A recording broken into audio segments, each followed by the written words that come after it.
like you said with Mexico? I don't know. We have big deficits with Canada, like we do with all countries. I mean, I look at some of the deals made, I say, who the hell made these deals are so bad? First, if the president does choose to implement any tariffs against Canada, we're ready with a response. A purposeful, forceful, but reasonable, immediate response. The United States and Canada, a trade shift in motion. Canada has been making some seriously big moves lately, and the U.S. market is buzzing. Think of it like this. Canada has decided to rearrange its furniture, and the U.S., being its next door neighbor, is feeling the rumble. When I spoke to, let's call him the prime minister rather than the governor, I asked, why are we giving you $200 billion a year? He was unable to answer the question. I followed up with, why are we allowing you to manufacture millions of cars and send them to us? Again, he had no answer. Make no mistake, a fight is here, a fight we did not ask for. We have to stand up for ourselves. The first step we are announcing involves pulling U.S. products off the shelves. This means we will no longer carry these products. We have been in discussions with private retailers, and while we are not directing them on what to do, we fully expect that Manitobans, as consumers, will want to spend their money on Canadian products, Canadian liquor, Canadian wines, and goods from parts of the world that treat us fairly and act as good business partners.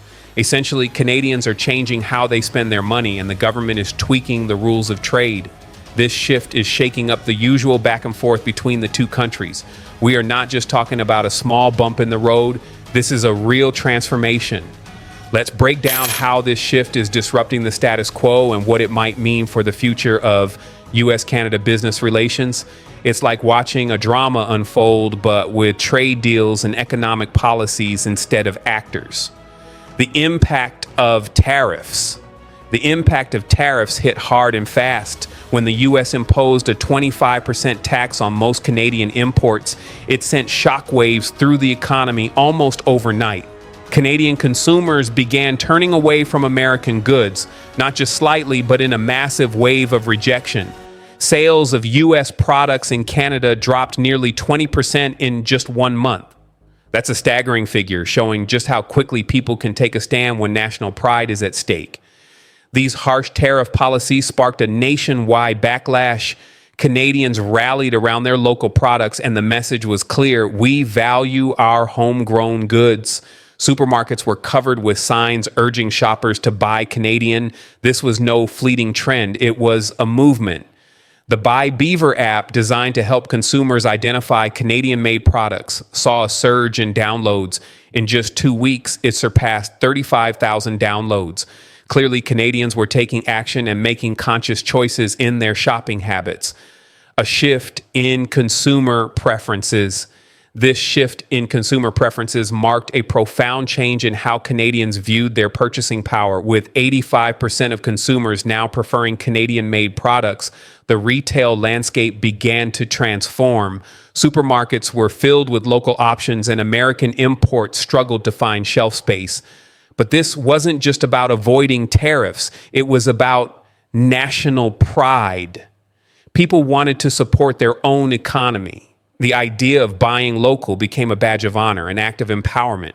Consumers made deliberate choices that benefited Canadian businesses, and this sentiment spread like wildfire. The impact was felt across multiple sectors, from food to cosmetics, clothing to household goods. Canadian-made products dominated the market, and retailers had to quickly adapt, reorganizing supply chains to focus on local sourcing. This was a remarkable shift that showcased the resilience of Canadian consumers. Global trade relationships in flux. This backlash against U.S. tariffs didn't just affect Canada. Other countries that relied heavily on U.S. imports began reassessing their dependencies. In Europe, nations like Germany and France started reviewing their trade agreements, looking for ways to reduce reliance on American products. Multinational corporations also felt the pressure. Many began shifting their supply chains, seeking alternative suppliers in Canada, Asia, and South America.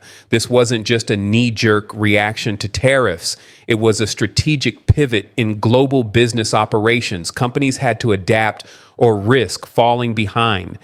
As Canadian industries gained newfound confidence, global investors took notice. Interest in Canadian markets surged, not just as a way to avoid U.S. products, but as a recognition of Canada's economic potential.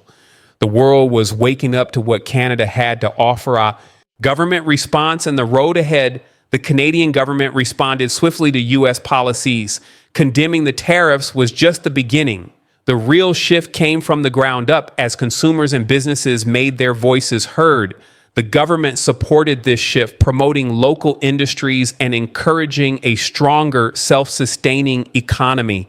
If you're enjoying this video, please give it a thumbs up and subscribe to our YouTube channel for more great content encouraging citizens to choose Canadian-made products. The Canadian government wasn't just using words, it took action. Counter tariffs were implemented, targeting billions of dollars worth of U.S. goods. The message was clear. If the U.S. wanted to play hardball, Canada would respond in kind.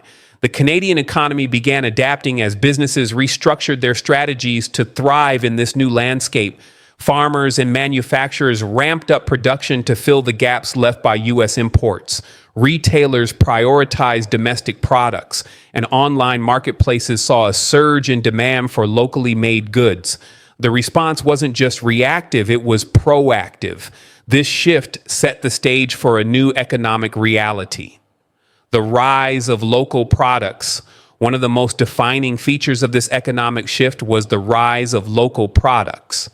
As Canadians embraced the idea of supporting homegrown businesses, demand for local goods skyrocketed. This wasn't just about avoiding tariffs, it was about fostering a sense of community and national pride. Canadian farmers and manufacturers stepped up, increasing production to meet growing demand. This not only helped fill the void left by U.S. imports, but also boosted local economies. Communities thrived as people chose to invest in their neighbors and support local jobs. Retailers adapted quickly, prominently showcasing Canadian products and making it easier for consumers to make informed choices. Online platforms also played a significant role. E-commerce sites became essential for connecting consumers with Canadian brands. It was a win-win situation for everyone involved. U.S. energy dependence on Canada. Despite claims of energy independence, the U.S. remains heavily reliant on Canadian energy. Every day, millions of barrels of oil and billions of cubic feet of natural gas cross the border, serving as a lifeline for many states. American refineries are designed to process heavy crude from Canada. If Canada were to cut back on exports, the U.S. would face significant challenges.